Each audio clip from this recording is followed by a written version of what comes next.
So hi ಎಲ್ಲರಿಗೂ ನಮಸ್ಕಾರ. ಇವತ್ತಿನ ಬ್ಲಾಗ್ ಸ್ಟಾರ್ಟ್ ಮಾಡೋಣ ಬನ್ನಿರಿ. ಫಸ್ಟಿಗೆ ನಮ್ಮ ಮಮ್ಮಿ ಮಾರ್ನಿಂಗ್ 8 o'clock ಉಪ್ಪಿಟ್ಟು ಮಾಡಿಟ್ಟಿದ್ರು.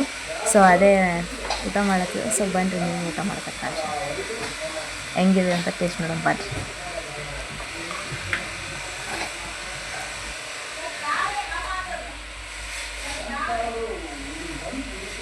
ಭಾಳ ಟೇಸ್ಟಾಗಿತ್ತು, ಚೆನ್ನಾಗಿ ಇನ್ನೂ ಭಾಳ ತಿನ್ಬೇಕಂತ ಅನ್ಸ್ಲಾಗ್ತದೆ. ಆ ಥರ ಟೇಸ್ಟ್ ಇತ್ತು, ಸಖತ್ತಾಗಿ ಅದಕ್ಕೆ ತಂದ.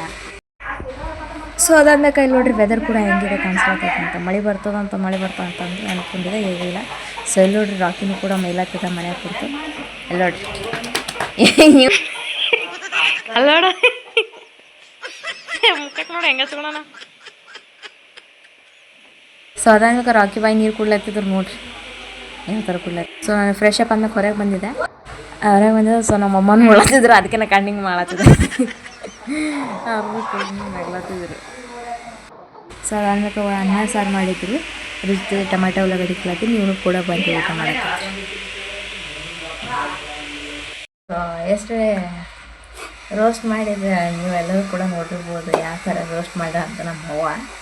ಸೊ ಅದ್ರ ಪ್ರಕಾರ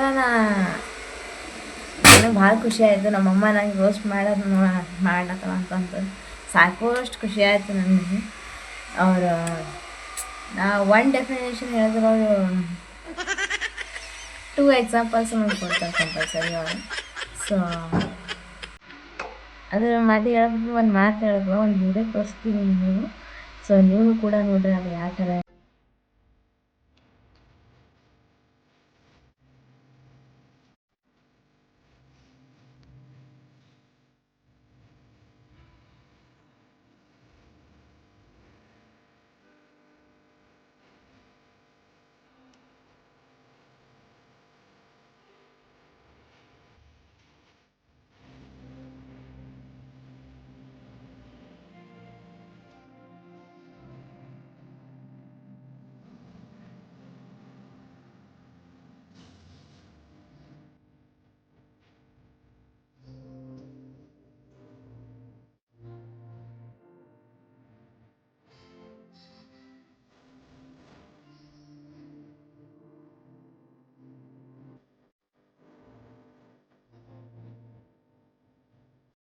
ಮನ್ಸಿಗೆ ಫುಲ್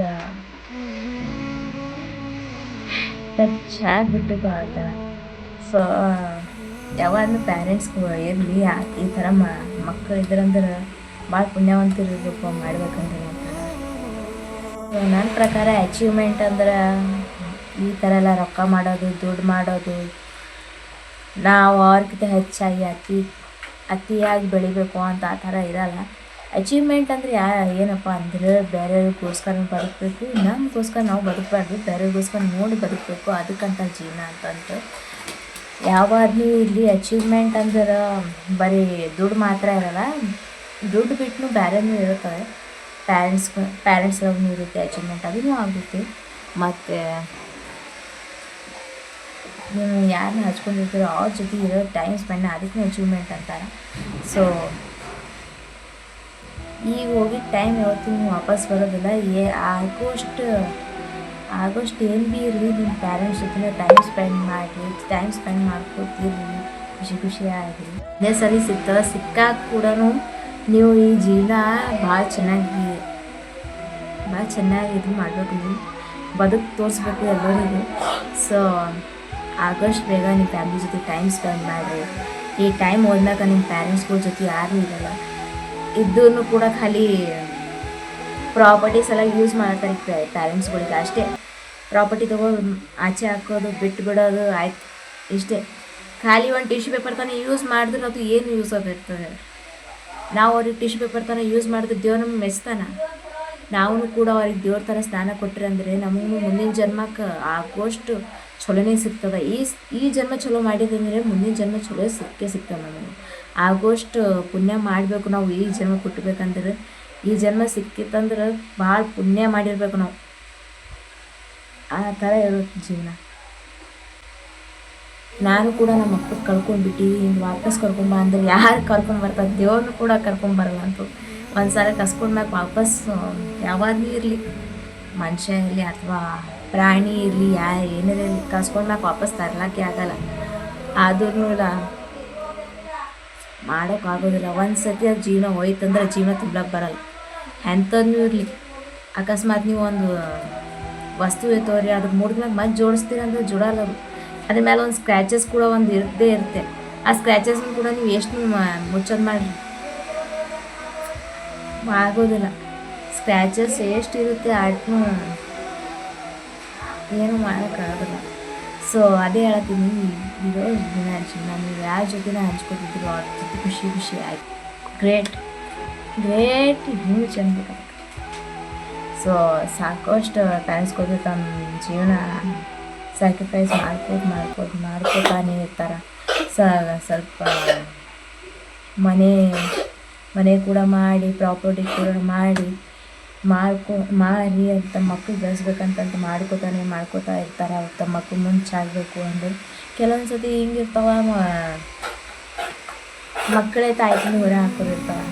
ಕೆಲವೊಂದು ಸತಿ ಇಗ್ನೋರ್ ಮಾಡೋದು ಇರ್ತಾರೆ, ಬ್ಯಾಗ್ ಮಾಡೋದು ಅಂತ. ಅಷ್ಟಕ್ಕಷ್ಟೇ ಮೇಲಿನ ಮೇಲೆ ನಮ್ಮ ಮಮ್ಮಿ ಅಪ್ಪಾರ ಬೆಳೆದೀವಿ, ಅದು ಮಾಡಿದ್ವಿ ಇದು ಮಾಡಿದ್ವಿ ಅಂತಂತ ಬೆಳ್ಕೊತಿರ್ತಾರೆ.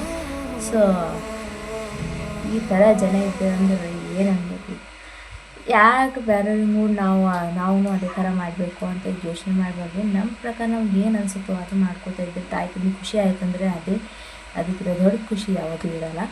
ಸೊ ನನಗಂತೂ ಒಂದೇ ಮಾತು, ಇಂಥ ಮಗ ಪಡ್ಬೇಕಂದ್ರೆ ಭಾಳಷ್ಟು ಪುಣ್ಯ ಮಾಡಿರಬೇಕು.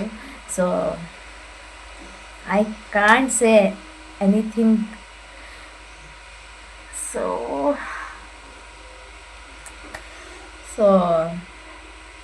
So real fact was that this was the greatest reel I saw in the Instagram, because it was heart melted of mine, seriously.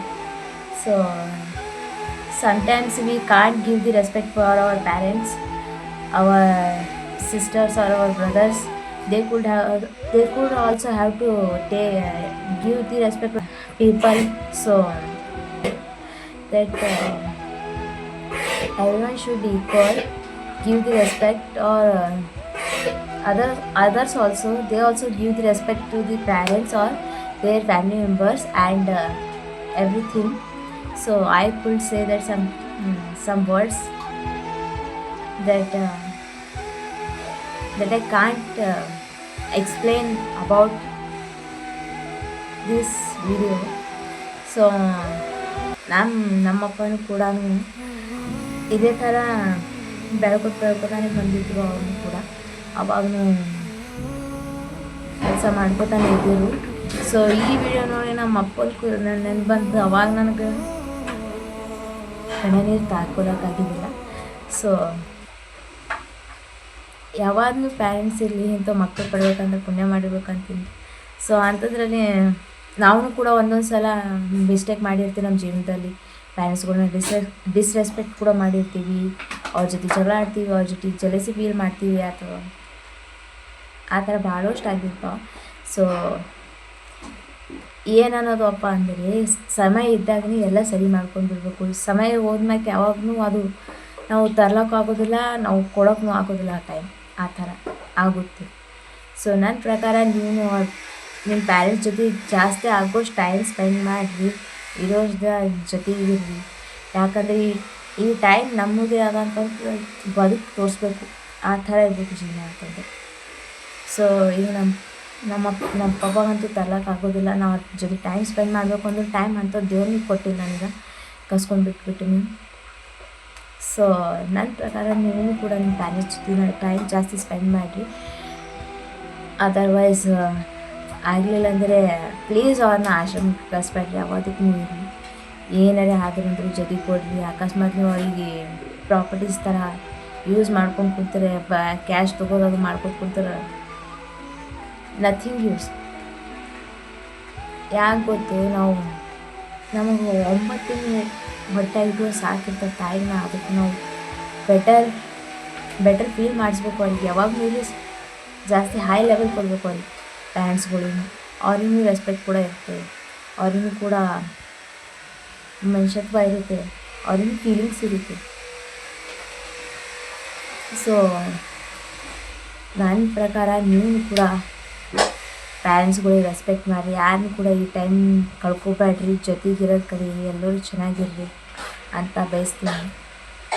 So ಈ ವಿಡಿಯೋ ನಿಮ್ಗೆ ಇಷ್ಟ ಆಯಿತು ಅಂದರೆ ಲೈಕ್ ಮಾಡಿರಿ, ಶೇರ್ ಮಾಡಿ, ಹಾಗೆ ಸಬ್ಸ್ಕ್ರೈಬ್ ಕೂಡ ಮಾಡಿ ನನ್ನ ಚಾನಲ್. ಧನ್ಯವಾದಗಳು.